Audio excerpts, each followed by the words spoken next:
దెందులూరు తెలుగుదేశం పార్టీకి strong seat. కానీ క్రిందటిసారి YSR Congress party గెలిచింది. చింతమనేని ప్రభాకర్ హడావిడి చేసేటువంటి ప్రాంతం. అక్కడే వైఎస్ఆర్ కాంగ్రెస్ పార్టీకి సంబంధించిన బహిరంగ సభ ఫుల్ ప్లేటెడ్ సక్సెస్ అయింది. లక్షలాది మంది గ్యాదర్ కాగలిగారు. ఇక్కడ ప్రతి జిల్లాకి ఒకటి కాకుండా ఎక్కడికక్కడ ఏది ఒక ఏరియాని బేస్ చేసుకుని మొన్న ఒకసారి చేసుకొచ్చారు కదా, ఇప్పుడు ఇది రెండవది. ఏలూరులో భారీ, దెందులూరు దగ్గర భారీ బహిరంగ సభ నాల. దీంట్లో వచ్చేటప్పటికి జగన్ ప్రసంగం కూడా మరో చారిత్రక విజయాన్ని అందుకునేందుకు మీరంతా సిద్ధమా అంటూ ప్రశ్నించారు.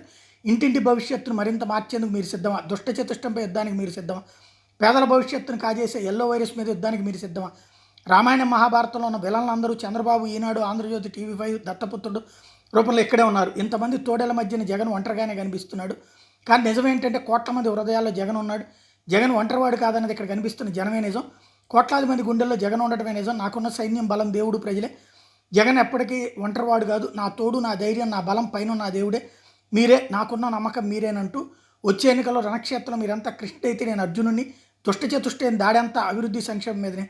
రాబోయే తరం విద్యా విధానాల మీద దుష్టచతుష్టైన దాడి చేస్తుందంటూ తీవ్రస్థాయి విరుచుకుపడ్డారు. వేలాది మందిగా రావడంతో సబ్ సక్సెస్ అవడంతో పార్టీ శ్రేణులకి సంతోషమైంది.